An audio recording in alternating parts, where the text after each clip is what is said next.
Bonjour et bienvenue dans cette nouvelle vidéo. Si vous êtes nouveau sur la chaîne, abonnez-vous et on commence.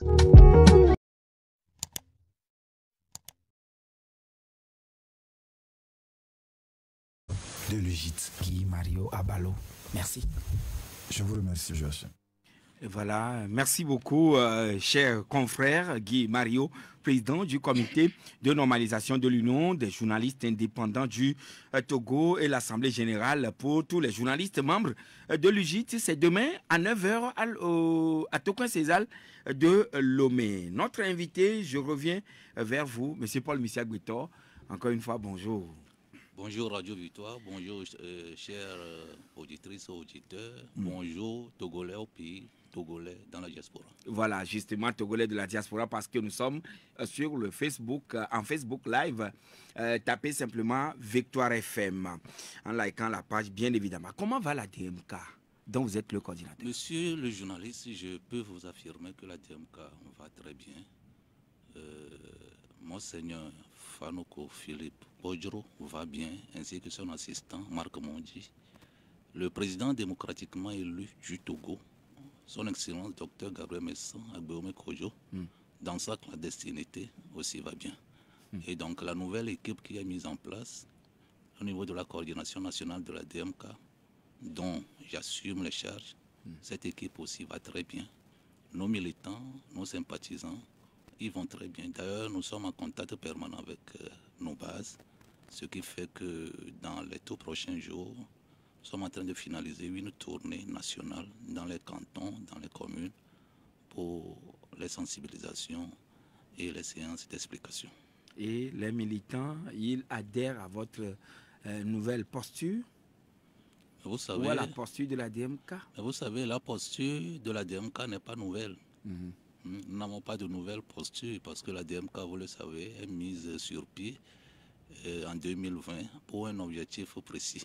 La DMK a une mission bien précise et cette mission, c'est ce que nous poursuivons jusqu'à ce jour. Ce n'est pas une nouvelle mission, c'est la mission originelle que nous poursuivons toujours. Et justement, vous êtes le nouveau coordinateur après le départ de Mme Adjamagoué, les siens, au niveau de la DMK. Pour quelle mission précisément, monsieur Missiak-Betor? Oui, vous savez que ce soit une organisation non gouvernementale, une organisation gouvernementale ou politique, ça a toujours des missions et des objectifs bien précis.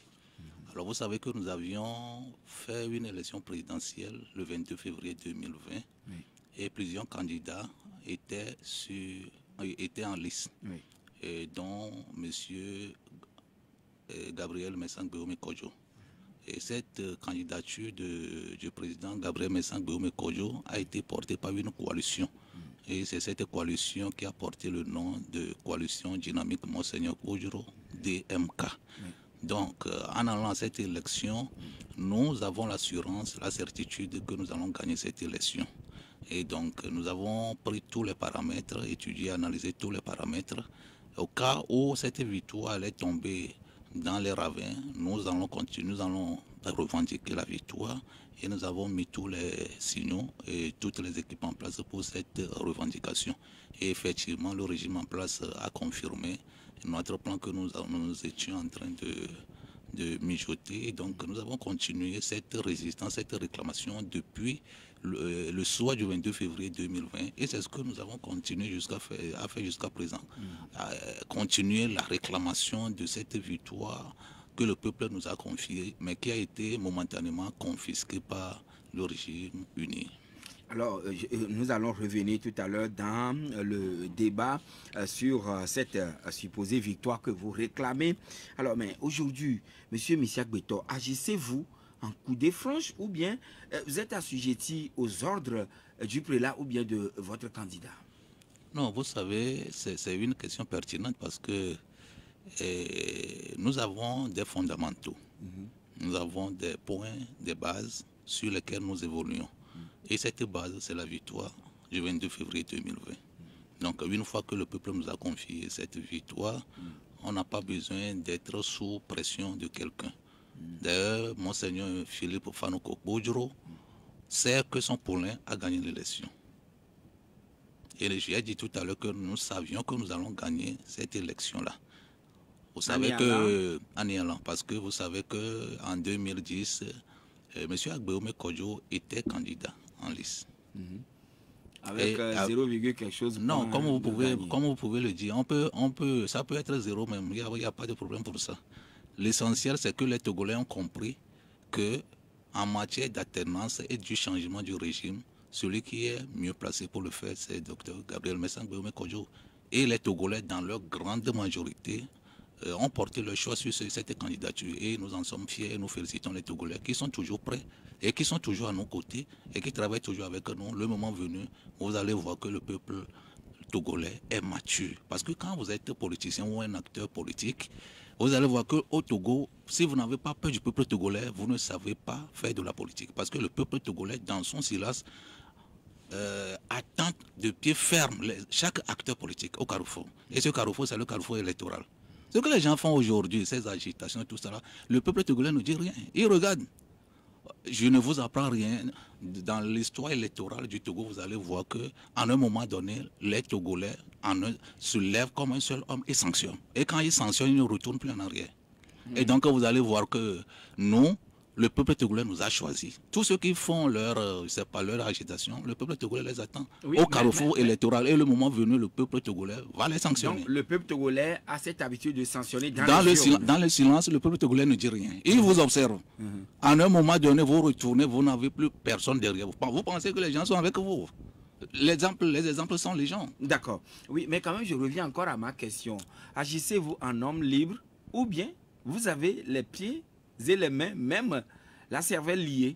Non, c'est-à-dire que quand vous êtes lié, ça veut dire que vous êtes esclave. Nous ne sommes pas des esclaves. Parce que ceux qui sont dans la victoire ne sont pas des esclaves.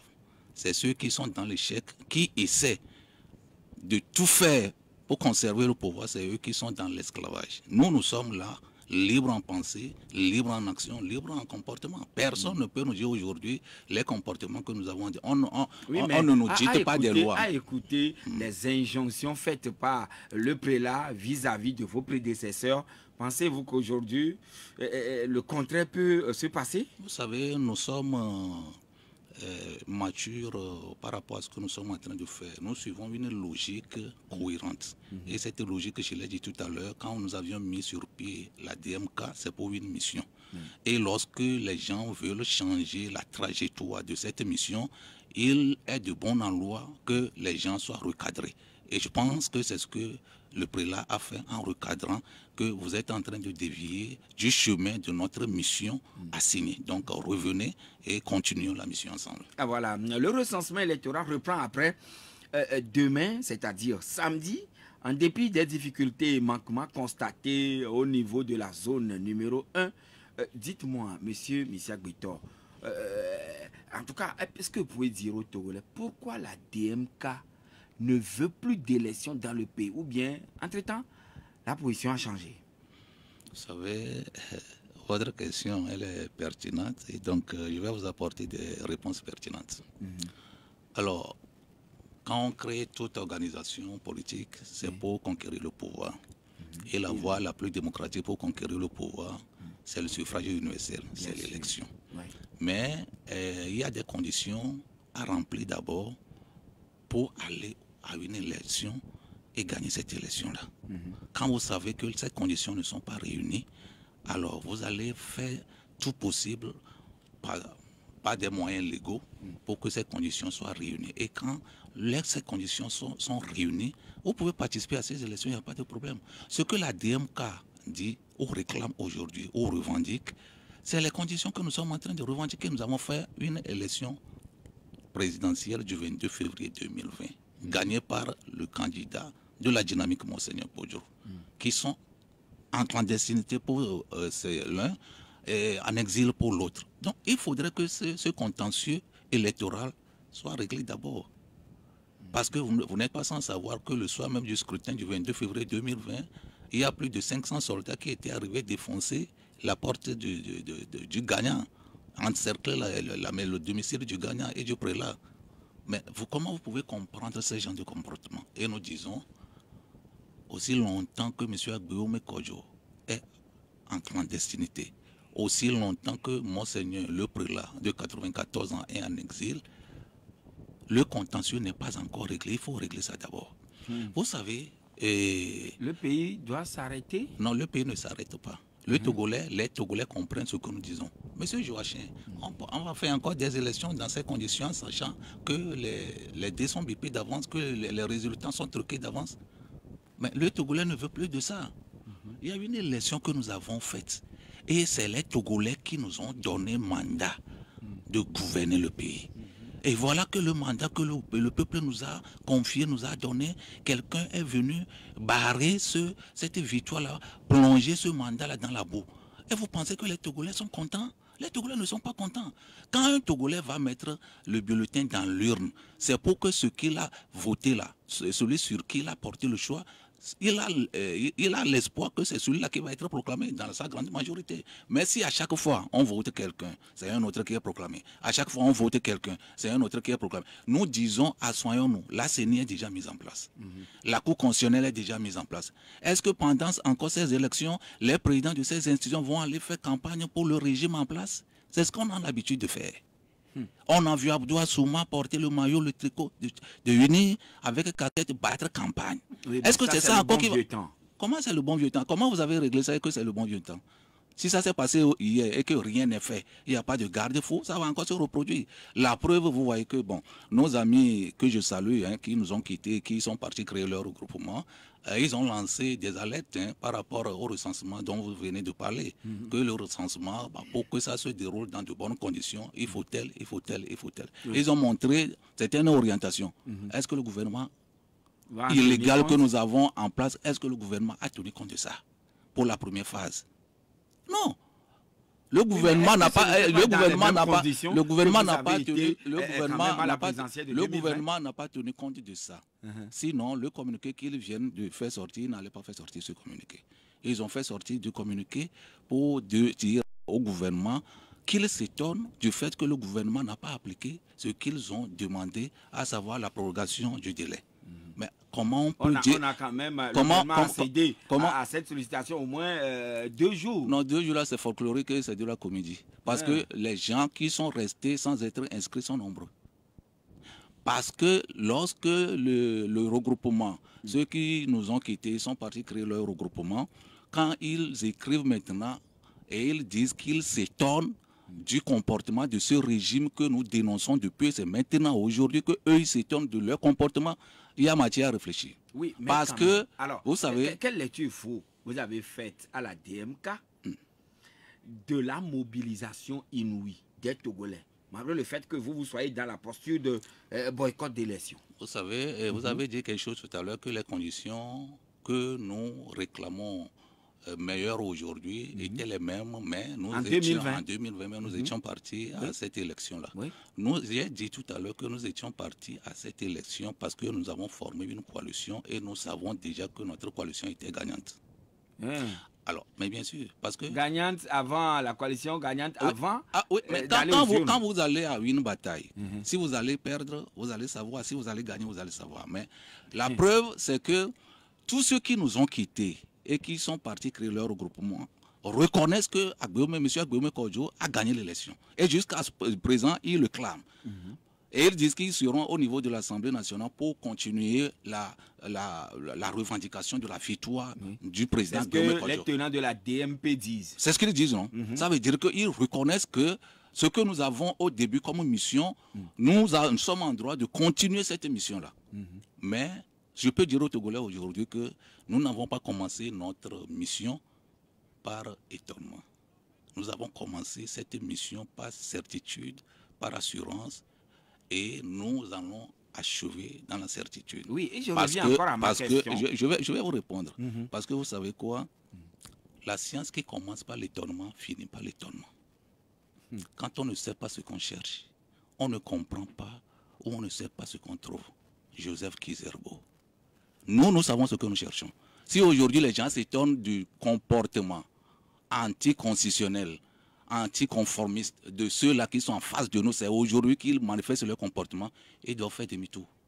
parce que qui ne s'étonnent pas qu'on leur attribue 5 Est-ce que ce n'est pas de la fixation sur Comment c'est la la fixation? DMP? Non, comment c'est la fixation? Est-ce que ce n'est pas de la fixation? Non, nous sommes en train de parler de quelque chose de concret. Oui. Nous sommes en train d'étudier Maintenant le qu'ils vous ont contenu. quitté, Oui. et ils ne vous ont pas rejeté. Oui. Mais quand même, ils ont dévié de la trajectoire que vous étiez tracée entre-temps. Oui. Maintenant, à quoi bon de se fixer encore ou bien de faire de la fixation alors que vous aussi, vous avez toujours le boulevard devant vous pour faire vos actions? Non, nous sommes en train... Vous m'avez posé une question, c'est la question que vous m'avez posée, c'est à cette question que je vous réponds. Ah d'accord. Et je vous dis d'accord. qu'au niveau de la DMK, nous évoluons avec certitude. D'accord. Et la preuve, c'est que je vous ai dit tout à l'heure que nous serons sur le terrain bientôt. Nous sommes en train, c'est presque fini, pour pouvoir faire des tournées. Est-ce que la mobilisation inouïe des Togolais pour le recensement électoral, surtout dans la zone numéro 1, est-ce que ce n'est pas un des aveux cinglants à vous qui prônez ou qui n'étiez pas dans la dynamique d'aller aux élections? Vous savez, nous, on n'a empêché personne d'aller se faire inscrire ou d'aller se faire enrôler. C'est vrai. Et je ne peux pas vous dire ici les paramètres ou les intentions de ceux qui étaient partis se faire enrôler. J'ai dit tout à l'heure que nous avons étudié la mémoire, la psychologie des Togolais. Je ne dirai pas plus que ça. Mais ce qui a poussé les uns et les autres à aller se faire inscrire, peut-être après les élections régionales ou législatives, je viendrai encore sur votre antenne ici. Mais dans tous les cas, M. Agbéomé Kodjo et le prélat seront au pays avant les élections prochaines. Certainement, les couloirs diplomatiques vous ont rassuré? Nous sommes en train de nous battre. C'est pour cela, c'est notre mission première, je l'ai dit, c'est de conduire résolument le peuple togolais vers la récupération de la victoire volée du 22 février 2020. Négociation à un niveau très élevé? Non, très vous savez que la politique, c'est toujours des négociations. On ne peut jamais faire de la politique sans négociation quand vous êtes à un moment donné, à un niveau élevé de la politique, de la haute politique. Donc, c'est accompagné toujours des négociations et de la diplomatie. Donc, des canaux de négociation vous ont permis de rencontrer M. Fogna Singbe la dernière fois en France, à Paris? Non, vous savez, la victoire n'a pas de couleur. La victoire électorale n'a pas de couleur. Nous avons gagné une élection présidentielle du 22 février 2020. C'est déjà acquis. Une quelconque rencontre entre un président ou un noir ou un blanc ne peut jamais supprimer la victoire que le peuple nous a confiée le 22 février 2020. Je vais reprendre. Je dis que cette victoire, le mandat de 5 ans que le peuple nous a confié à partir de 2020, le mandat est toujours en cours. On peut rencontrer Macron 1000 fois. Le peuple togolais est toujours là. Mais quand même, qu'est-ce que cela vous a dit la dernière fois, ou a suscité en vous à la DMK quand Fogna Singbe, après 2021, a de nouveau été reçu par Emmanuel Macron l'autre mercredi avec tous les honneurs possibles? Non, vous savez, que ça soit honneur ou pas honneur, c'est pas ça le problème. Le problème, c'est que nous savons là où nous allons. Parce que le peuple togolais, avant de voter, le président Agbéomé Kodjo n'a pas demandé permission à Emmanuel Macron. Le peuple togolais, avant de voter, le président Agbéomé Kodjo n'a pas demandé l'autorisation de Emmanuel Macron. Et M. Faure lui-même sait qu'il est rejeté par le peuple togolais. Le reste, c'est de cosmétique. Ah oui, parce que n'oubliez pas que je suis diplomate et j'ai fait la diplomatie. Donc, vous savez, j'ai toujours l'habitude de dire que avant que Faure ne quitte le pouvoir, il y a toujours des gens qu'il va rencontrer. Ah oui. Parce que quand, dans une dictature implacable de plus de 50 ans, avant de quitter le pouvoir, il faut quand même faire des négociations. Donc, vous sous-entendez ou vous insinuez que la rencontre de Paris entre Emmanuel Macron et Fogna Singbe la dernière fois, c'était des négociations de départ? Je n'ai pas dit ça. Je n'ai pas dit ça. Oui. Je n'ai pas dit que cette rencontre est la première, la dernière rencontre. Je ne dis pas ça. Mais dans tous les cas, nous réclamons une assise, non? Nous réclamons une assise nationale où les détenus politiques doivent être libérés d'abord, avant toute élection. Où les exilés politiques, les Togolais qui sont contraints d'aller vivre à l'étranger parce qu'au nom de la politique, doivent rentrer au pays d'abord. Où le président démocratiquement élu, M. Agbéomé Kodjo, et le prélat avec son assistant, les Tikpi Achadam et tous les autres doivent rentrer d'abord. Quel est ce Togolais qui ne va pas être d'accord par rapport à ce que nous sommes en train de dire? Mais vous allez voter encore vous allez voter, puis on va vous donner... Vous prenez par exemple le Cameroun. Paul Biya a tout raclé, hein? Vous le savez, non? Vous prenez le Gabon. Alors, Ali Bongo a donné, je pense, 6 ou 7 députés sur les centaines. Je vous dis et je vous répète que des gens qui ont commencé par exprimer leur étonnement vont exprimer toujours leur étonnement jusqu'à la fin. Et c'est pour cela que nous disons qu'il n'est pas encore trop tard. Nous sommes ouverts, on peut travailler, continuer toujours ce que nous avons entrepris. Et je pense que c'est ensemble que nous allons continuer. Donc, et vous demandez aux gens de laisser tomber leur velléité de participation aux élections pour revenir à la DMK. Ça ne donnera rien. Oui, mais est-il encore opportun ou de bon aloi de revendiquer à nouveau la supposée victoire du candidat de la DMK, étant donné que Fonia Sibé reçu à 2 reprises, toujours dans le même mandat, le courant de ce mandat-là, par l'Élysée, et qu'il passe déjà bientôt 4e année d'exercice dans ce mandat. Nous prenons le pouvoir, nous faisons la passation de service, on nous fait la passation de service, prise de fonction, le compteur est remis à 0. Ah oui. S'il restait 1 mois et que nous avons pris le pouvoir au Togo ici, nous avons récupéré la victoire, le mandat, le compteur est remis à 0. Ce n'est pas illusoire? Comment c'est illusoire? On nous a confié 5 ans, le peuple nous a confié 5 ans. Quelqu'un est venu usurper une partie de ces 5 ans-là. On va comptabiliser ça sur notre actif? Je ne pense pas. Ça ne se fait pas comme ça. On peut dîner avec Macron. On peut être au dîner et le lendemain quitter le pouvoir. La voix du peuple, c'est la voix de Dieu. Et devant le peuple, personne ne peut résister au peuple. Monsieur Fonia Sibé même le sait. Il va nous appeler, on va s'asseoir. Écrivez ça. Le peuple vous suit? Mais comment le peuple ne nous suit pas? Ce que nous sommes en train de dire, le peuple vous dit, prenez cette victoire, conservez la victoire. Quelqu'un est venu prendre, vous réclamez cette victoire. Le peuple va être contre vous ou le peuple va être contre celui qui a volé la victoire? Celui qui a volé sa victoire, c'est contre celui-là que le peuple va être en cours, ce n'est pas contre nous. Nous sommes avec le peuple. Si c'est que nous n'avons pas gagné cette élection, nous n'allons pas dire que nous avons gagné. Voilà. En français facile, qu'est-ce que la Cour de justice de la CEDEAO a dit hier par rapport à aux membres de la DMK, à ce membre influent de la DMK qui est toujours au NIOF depuis plus d'1 an. Oui. Il s'agit de Jean-Paul Omolo. Mais avant de répondre, on va marquer la pause et on revient dans quelques minutes. La pub sur Radio Victoire. C'est tout de suite. Tout de suite. Number 1 radio. Victoire FM.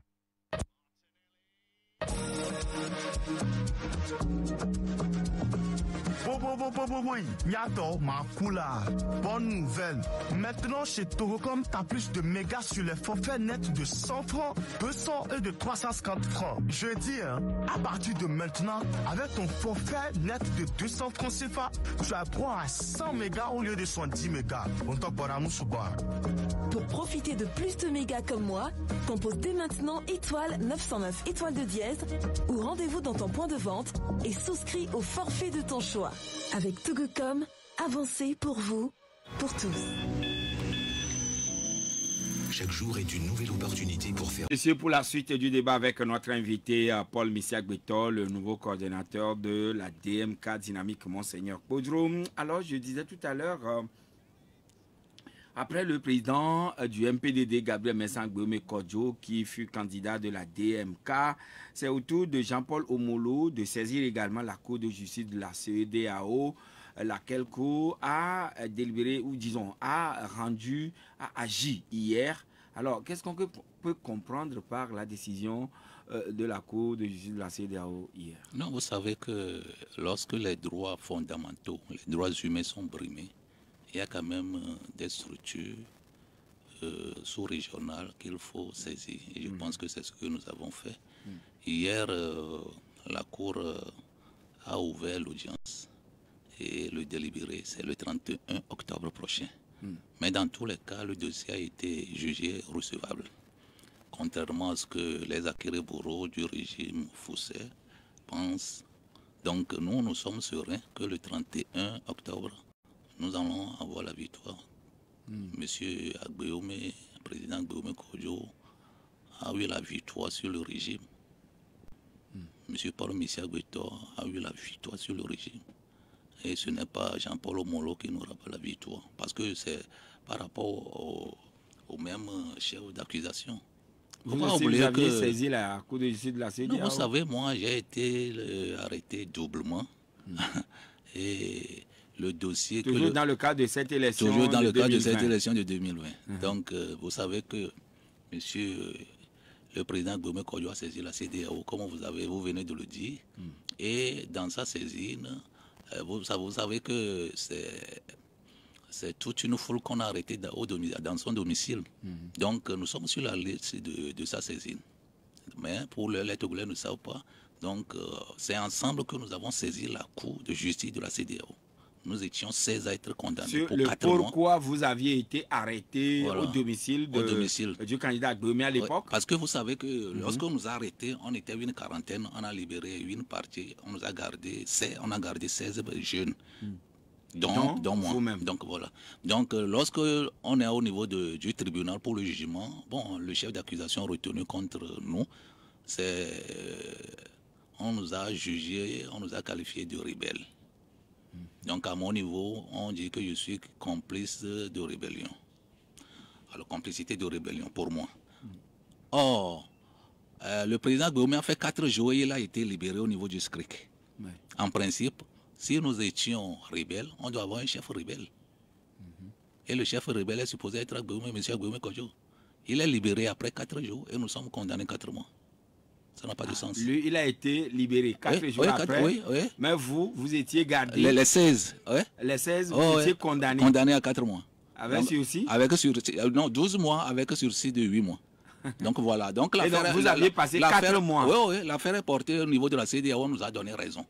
Qu'on devait nous restituer dans nos droits. Monsieur Fognasimbe a refusé de s'exécuter. Maintenant, après qu'on m'a arrêté moi seul, j'ai passé 9 mois à la cour d'appel, puisque j'ai interjeté un appel. À la cour d'appel, le président de la cour d'appel, M. Outor, m'a libéré et a demandé que l'État togolais restitue mes droits, me dédommage. C'est sur la décision comme ça. Au niveau de la cour d'appel ça fait 2 fois. Pour la première fois dans l'histoire d'un pays, M. Gbome Kodjo, le président Gbome, a gagné le régime. En procès. En procès. Et moi aussi, j'ai gagné le régime. Et je ne sais pas pourquoi, je ne vois pas ce qui va empêcher notre compatriote Jean-Paul Omolo de gagner ce régime. Ce régime est toujours gagné à l'interne et à l'externe. Vous avez remporté les procès. Mais bien sûr. Tel que vous le dites. Oui. Mais est-ce qu'on vous a dédommagé? Et c'est ce que je vous dis, que M. Fognasimbe refuse de s'exécuter. Ah oui. La décision, elle est là, non? C'est pas moi qui ai demandé qu'on me dédommage. Moi, je n'ai pas demandé. J'ai passé 9 mois. Ce que je dis au niveau de la première instance, c'est ce que je dis jusqu'au niveau de la cour d'appel. Je n'ai pas changé de langage. Mais entre-temps, vous aviez été arrêté également et seul, vous aviez été jugé, etc. Oui, j'ai été jugé, condamné. C'est de ça que je parle en dernière position. En deuxième position, parce qu'en première position, c'est avec le président Gbome Kodjo. Et Gbome Kodjo a porté les autres membres de sa maison. Donc, M. Gbome Kodjo a porté l'affaire devant la justice de la CEDEAO. Et la justice de la CEDEAO lui a donné raison, nous a donné raison. De nous restituer dans notre droit, de faire en sorte que le président Gbome soit restitué dans ses droits. Vous avez gagné, oui. Mais pourquoi vous êtes parti le brutaliser à la maison? Est-ce que c'est les signes distinctifs de quelqu'un qui a gagné ça? Voilà, donc c'est pour cela que je dis, c'est un peu... Et donc vous êtes très certain que Jean-Paul Omolo va... Non, il va gagner le procès. Pourquoi? Il n'a rien fait. À quoi bon saisir la Cour de justice de la CEDEAO, même si elle rend le délibéré ou bien un arrêt, et puis cela n'est pas exécuté, non pas seulement au Togo, mais dans les autres pays de cette institution supranationale. C'est une réalité aussi. Nous sommes en train d'étudier parce qu'il faut redonner à la CEDEAO une force de la loi et non la loi de la force. Donc nous sommes en train d'y travailler. On va restructurer. Non, il n'existe pas des dispositions ou dispositifs coercitifs de la part de cette institution sur les États? C'est pas lettre, c'est pas lettre. Sinon, nous sommes en train de relever beaucoup d'insuffisances, de manquements et de limites au niveau de la CEDEAO. Donc, dès que le président Gbome Kodjo va prendre fonction, je pense que nous allons restructurer beaucoup de choses. Alors, les déboires judiciaires que connaît Ousmane Sonko aujourd'hui, qu'est-ce que cela vous dit? Non, vous savez que Ousmane Sonko a été inspecteur des douanes, des impôts plutôt, inspecteur des impôts, inspecteur principal des impôts.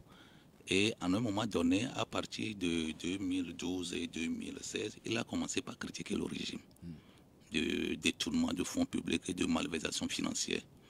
Alors à partir de ces moments, de ces critiques-là, ça n'a pas plu au président.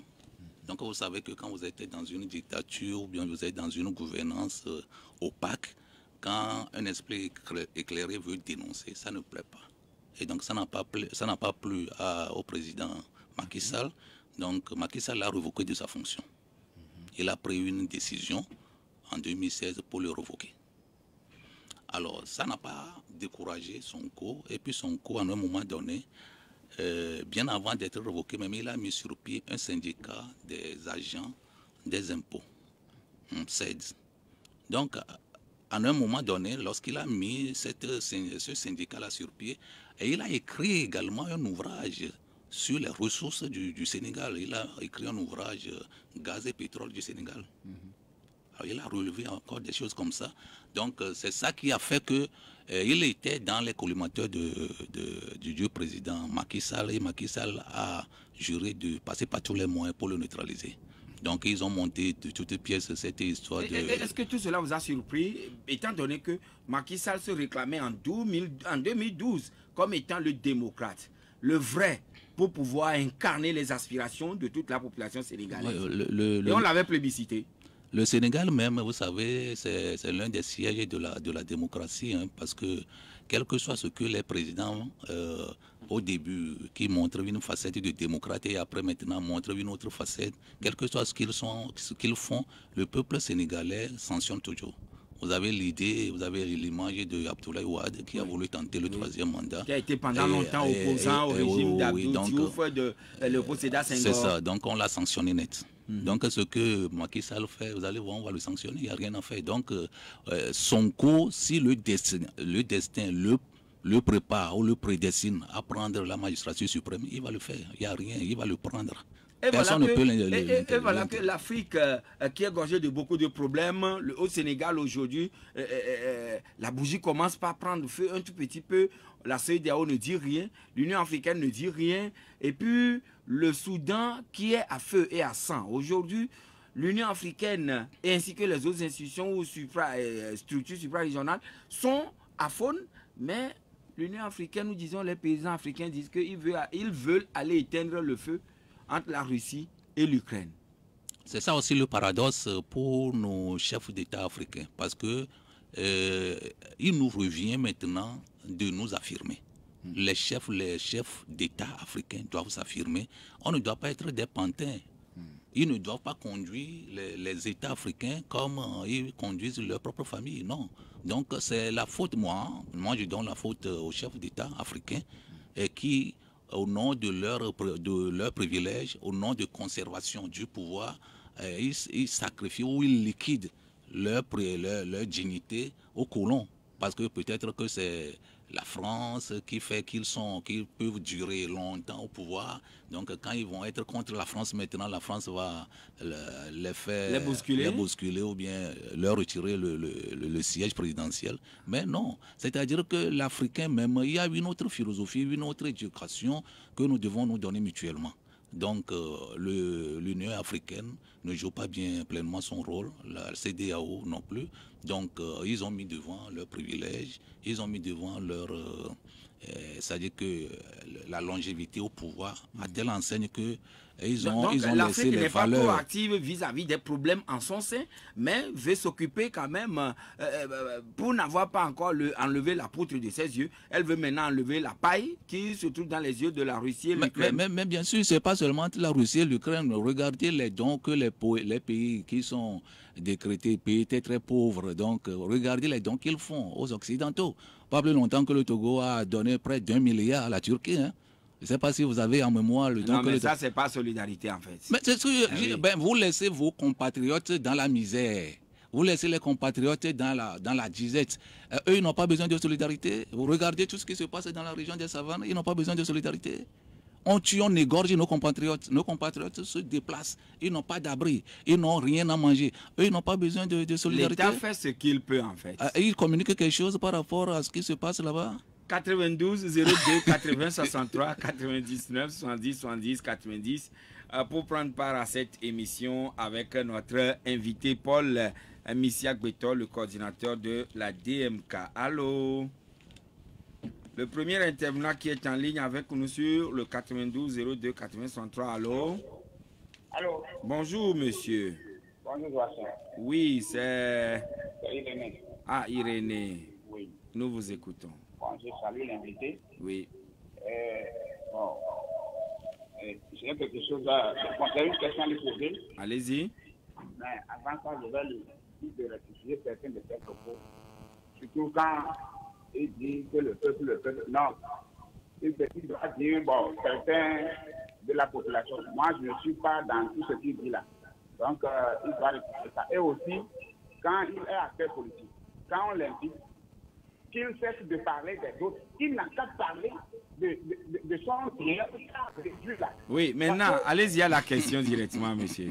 Il parlait de la visite de Ponyasumbe à l'Élysée. Oui. Quel rapport y a-t-il entre cette visite-là et la victoire qu'il dit qu'on lui a volée, que nous tous nous déplorons, et quel rapport il fait de cette victoire et de la visite de Ponyasumbe à l'Élysée? D'accord, bien noté, cher ami. Monsieur Gado? Oui. Bon, vous savez, moi je considère Macky Sall déjà comme un ancien président. Mais c'est quand même ne pas le nécessaire. Bon, vous savez, le cas de Omolou, il est détenu politique ou bien comment? Parce que Omolou, moi j'ai vu la vidéo, il s'est attaqué à un ministre directement qu'il est arrivé, il est patati patata. Là aussi c'est la politique. Donc moi je dis qu'on peut le laisser en liberté parce qu'il a déjà commis une erreur. Il ne devait pas inviter directement le ministre. Non, secondo, le monsieur disait que Agbomé viendra prendre son pouvoir. Bon, c'est bien, mais est-ce qu'on a combien de Togo il a qu'à nous expliquer? Il a un autre Togo pour Agbomé, mais très bonne journée. Bien noté. Alors, c'est les deux que le temps nous permet de recevoir ce matin. Est-ce qu'il existe un autre Togo qu'Agbomé viendra diriger? Oui, allez-y. Non, en fait, vous savez, je vais commencer par la première question, le premier intervenant, M. Irénée. Oui, oui. Quel rapport établissez-vous entre la victoire supposée d'Agbomé Kodjo et la visite de Fonya Singbe à Paris la dernière? Il dit de ne plus parler au nom du peuple. Mais oui. Je ne sais pas si je dois parler en son nom ou je dois parler au nom de... Je ne sais pas. Et lui, il a dit qu'il ne se retrouve pas dans ce que vous disiez. Mais il n'est pas obligé de se retrouver dans ce que nous sommes en train de dire parce que nous prenons la pluralité d'esprit ou d'opinion. Si lui veut aller voter dans ces conditions où les dés sont déjà bipés, la CENI est mise en place, la Cour constitutionnelle est déjà mise en place, acquise au pouvoir, au sort du pouvoir. Si lui veut dans ces conditions aller voter, il peut aller voter.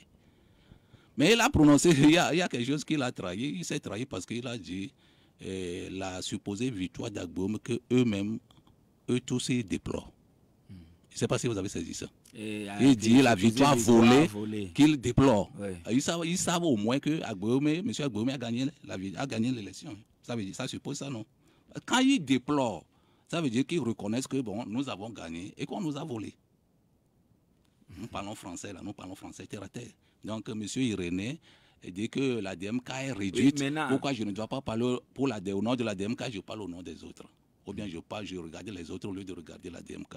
Mais quand vous me posez des questions sur les autres, je dois parler des autres. Vous m'avez posé la question tout à l'heure sur son cours. J'ai parlé de son cours. D'accord. Vous avez posé la question tout à l'heure des autres. Donc, je dois parler. Mais maintenant, est-ce qu'il existe un rapport entre la visite de Fonya Singbe à Emmanuel Macron la dernière fois pour le dîner et puis... Non, je ne sais pas si Irénée pense que c'est nous qui avons demandé à Ford d'aller à l'Élysée. Ou c'est nous qui lui avons affecté le jet privé d'aller à l'Élysée. Il demande s'il y a un rapport entre la visite de Faure et puis la DMK. La DMK n'a pas envoyé M. Fonya Singbe à l'Élysée. Voilà, Macky Sall, l'autre le considère déjà comme un ancien président, c'est son point de vue, mais pour Omolou, est-il un détenu politique ou bien un détenu de droit commun? Non, M. Omolou, c'est un détenu politique.